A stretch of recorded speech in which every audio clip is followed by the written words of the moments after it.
Today ఎపిసోడ్‌లో ఏం జరిగింది ఇప్పుడైతే తెలుసుకుందాం. మీకు నచ్చితే కనుక do you like and share subscribe to my channel friends. ఇక జ్యోత్స్న వచ్చేసి దీపని అయితే గెంటేస్తూ మెడ పట్టుకొని గెంటేస్తూ ఉంటుంది. అప్పుడే కార్తీక్ అయితే వచ్చి అడ్డుకుంటాడు. దీప ఎక్కడికి పోదు అని గట్టిగా అయితే చెబుతాడు. కార్తీక్ శివనారాయణ సపోర్ట్గా నిలుస్తాడు. ఇంకోసారి పొరపాటున ఏదైనా జరిగితే తానే ఇంట్లో నుంచి వెళ్ళిపోతానని చెబుతాడు. శివనారాయణ తల్లిని రెచ్చగొడుతుందనమాట జ్యోత్స్న వచ్చేసి. ఈరోజు ఎపిసోడ్ మొత్తం అంతా ఇదే. ఇంకా ఎపిసోడ్లోకి వెళ్ళిపోతే కనుక కార్తీక దీపం సీరియల్లో ఈరోజు వచ్చేసి దీపన్ అయితే జ్యోత్స్న గెంటేస్తూ ఉన్నప్పుడు దీప కిందకి అయితే పడకుండా కార్తీక్ అయితే పట్టుకుంటాడు. కార్తీక్ వెనుక శివనారాయణ ఉండి పట్టుకుంటాడు కార్తీక్ని.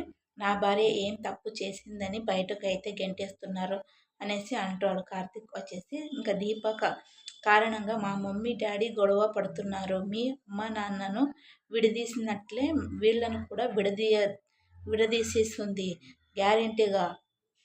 ఏంటి అని ఇంకా జ్యోత్స్న అంటుంది. గ్యారెంటీగా విడదీస్తుంది అనేసి. ఇంకా దాంతో కార్తీక్ వచ్చేసి ఫుల్ ఫైర్ అవుతాడు.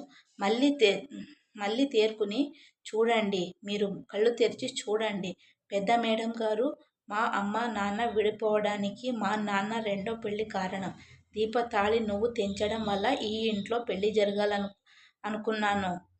నేను పెట్టిన కండిషన్కు అత్త తాళి తీయడానికి సంబంధం లేదని కార్తీక్ అంటాడు. నువ్వు ఎంత సమర్థించుకున్నా దీప బయటకు పోవాల్సిందే అని జ్యోత్స్న అయితే గట్టిగా చెప్పేస్తుంది. అంటే పోదు అని కార్తీక్ అయితే గట్టిగా అరుస్తాడనమాట. దీప ఈ ఇంటి వదిలి పోదు అనేసి. ఇంకా కార్తీక్ ఎక్కడ ఉంటే దీప అక్కడే ఉంటుంది అని దగ్గరికి అయితే తీసుకొని దీప భుజం మీద చెయ్యి వేసి గట్టిగా అయితే చెప్తాడు కార్తీక్. అగ్రిమెంట్ చేసింది నువ్వు అని జ్యోత్స్న అయితే అంటే నా భార్య ప్రాణాలు అడ్డు పెట్టుకుని రాయించుకుంది నువ్వు అని ఇంకా జరిగింది చెబుతాడు కార్తీక్. వాడు అంత పొగరుగా మాట్లాడుతుంటే ఏమనరేంటి అని పారిజాతం అంటుంది. వాడు పద్ధతిగా మాట్లాడుతున్నాడు. మీరు పెట్టిన నియమ నిబంధనలే గుర్తు చేస్తున్నాడు. కార్తీక్ దీప ఎక్కడికి పోరు. తప్పు మనం చేసి ఎదుటి వాళ్లను దోషులు చేయడం కరెక్ట్ కాదు అని శివనారాయణ అయితే గట్టిగా పారిజాతంకి అయితే చెప్తాడు. అంతేకాని వాళ్ళు ఇష్టం లేని వాళ్లను ఇంట్లో ఉండకూడదంటారు. మాకు ఇంట్లో ఇష్టం లేని వాళ్ళు ఇంట్లో ఉండకూడదు అంతేనా అని పారు అంటుంది. లేదు, ఈసారి ఏదైనా పొరపాటు జరిగితే నేనే వెళ్ళిపోతాను అని శివనారాయణ అంటాడు. దాంతో అంతా షాక్ అవుతారు.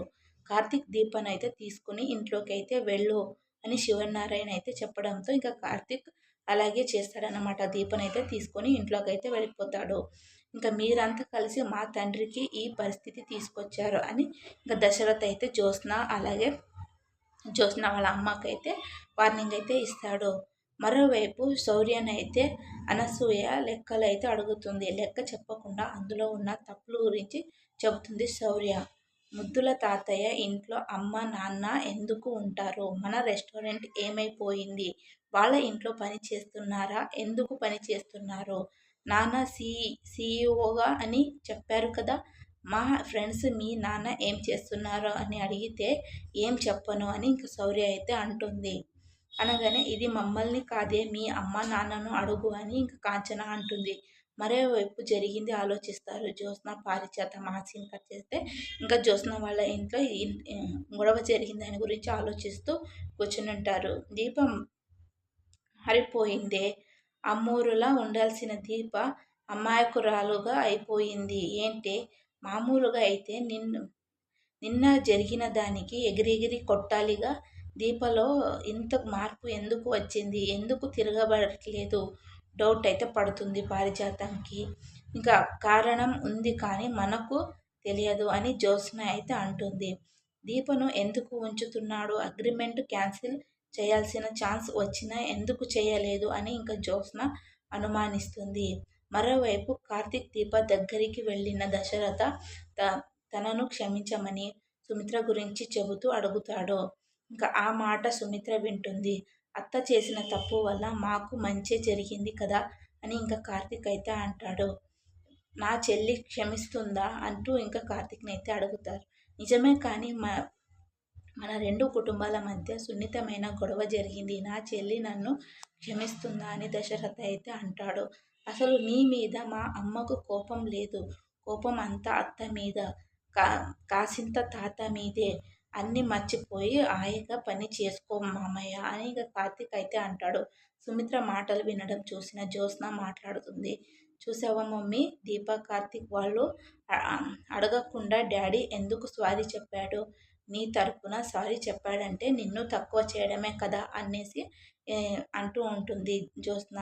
ఎందుకంత నువ్వు నిన్ను చిన్న చూపు అయితే చూసుకుంటూ నీకంటే అత్త అంటేనే డాడీకి ఇష్టం అని తెలుస్తుంది. నువ్వు దీప కంటే తక్కువ మమ్మీ. దీప ముందు నిన్ను తగ్గించి మాట్లాడటంటే తక్కువ చేశాడనే కదా అర్థం నువ్వు అనేసి ఇంకా జ్యోత్స్న అయితే రెచ్చగొడుతూ ఉంటుందన్నమాట. నువ్వు నా కోసం తాళి తీసావు, నీకున్నట్లు డాడీకి నా మీద ప్రేమే లేదు, చెల్లి పిల్లలపైనే ప్రేమ ఉందా అని మాటలతో అయితే మరింత రెచ్చగొడుతూ జ్యోత్స్న అయితే చేస్తూ ఉంటుంది. దాంతో కోపంగా వెళ్ళిపోతుంది సుమిత్ర. వాళ్లకు సారీ చెప్పి మంచి పని చేశావు డాడీ. దీప వెళ్లకుండా బావ ఆపాడు కాబట్టి ఇప్పుడు నేను మీ ఇద్దరిని విడగొడతాను. నాతో మాట్లాడొద్దని మమ్మీ నీతో చెప్పేలా చేస్తాను. మమ్మీ నా సైడ్ ఉంటే ఎవరిని ఎలా ఆడుకోవాలో నాకు బాగా తెలుసు అని ఇంకా జ్యోత్స్న అయితే అనుకుంటూ ఉంటుంది తన మనసులో. ఇంకా కార్తీక్ దగ్గరికి అయితే పారు వెళ్ళి రేయ్ మనవడా అని అంటుంది. ఇంకా దాంతో కార్తీక్ పంచులు అయితే వేస్తాడు. తాను సత్యనారాయణ వ్రతంలో వాడుకుంది చెప్పిన పారిజాతం ఇప్పుడు చెయ్యిరా ఛాలెంజ్లు. ఈ పారిజాతం కొట్టింది అంటే గుండె గులాబ్ జామ్ అయినట్లే అని ఇంకా పారు అయితే అంటుంది. కార్తీక్ కౌంటర్స్ చేస్తాడు. కౌంటర్స్ చేయడం తప్ప ఏం చేయలేవురా, మన టైం నడుస్తోంది, నీ టైం కాదు. ఇప్పుడు నువ్వు విలవిలలాగా అల్లాడిచ్చేస్తాను మిమ్మల్ని అందరినీ అని ఇంకా పారిజాతం అయితే అంటుంది. అక్కడితో ఈరోజు ఎపిసోడ్ అయితే ముగిసిపోతుంది.